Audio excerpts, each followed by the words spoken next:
నమస్తే friends, welcome to A to Z pharma Guru. ముందుగా మా ఛానల్ చూస్తున్నట్లయితే లైక్ చేయండి, షేర్ చేయండి అండ్ సబ్స్క్రైబ్ చేసుకోండి. పక్కనే ఉన్న బెల్ ఐకాన్ని ప్రెస్ చేయండి. ఈ ఛానల్లో ఇవ్వబడిన ఇన్ఫర్మేషన్ ఎడ్యుకేషన్ పర్పస్ మాత్రమే. డాక్టర్ గారి సలహా లేకుండా మందులు వాడడం ప్రమాదకరం అండి. ఇప్పుడున్న సొసైటీలో మనం తీసుకునే ఫుడ్ కావచ్చు, సో మనం నివసిస్తున్న ప్రాంతం కావచ్చు, లేకపోతే వాటర్ కావచ్చు, ఇలాంటి వాటిని మనం కలుషితమై తీసుకున్నప్పుడు మనకు చాలా సర్వసాధారణంగా వాంతులు రావడము, తల తిరిగినట్టు అనిపించడము, వికారంగా ఉండడము లాంటి సమస్యలతో బాధపడుతూ ఉంటారు.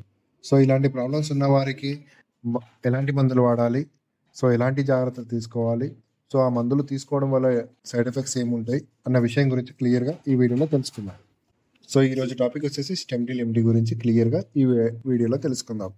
సో ఈ స్టెమ్టిల్ ఎండి యొక్క కాంపోజిషన్ గమనించినట్లయితే ప్రోక్లోర్ఫెనజైన్ మాలియేట్ 5 mg ఉంటుందండి. ఈ స్టెమ్టిల్ ఎండిని మ్యానుఫ్యాక్చరింగ్ చేస్తున్న వారు అబౌట్ కంపెనీ వారు అండి. సో దీని ఎంఆర్పి గమనించినట్లయితే 190 రూపీస్ ప్రజెంట్ రేట్ ఉందండి. సో ఈ స్టెమ్టిల్ ఎండి యొక్క యూసేజ్ అండ్ డోసేజ్ గమనించినట్లయితే మెయిన్గా తల తిరగడం, వికారంగా ఉండడము, వాంతులు రావడము, సో డిప్రెషన్స్, విశ్రాంతి లేకపోవడము వంటి లక్షణాలు ఉన్నప్పుడు, వంటి సిమ్టమ్స్ ఉన్నప్పుడు తగ్గించుకోవడంలో ఈ స్టెమ్టిల్ ఎండిని వాడతారండి. సో ఈ టాబ్లెట్ని డాక్టర్ గారి సలహా మేరకే రోజుకి 1 లేదా 2 టాబ్లెట్స్ తీసుకోవచ్చండి. అది కూడా తినక ముందుకు వాడొచ్చండి. సో ఈ స్టెమ్టిల్ ఎండి వాడడం వల్ల కొన్ని సైడ్ ఎఫెక్ట్స్ కూడా ఉంటాయండి. సో ఆ సైడ్ ఎఫెక్ట్స్ గమనించినట్లయితే కాన్స్టిపేషన్ ప్రాబ్లమ్స్ రావడము, నోరు ఎండిపోవడము, సో డ్రౌజినెస్ రావడము, డిజినెస్ ఉండడము, ప్లస్ హెడేక్ రావడము, సో బీపీ లో అయిపోవడము లాంటి సమస్యలు ఏర్పడవచ్చు.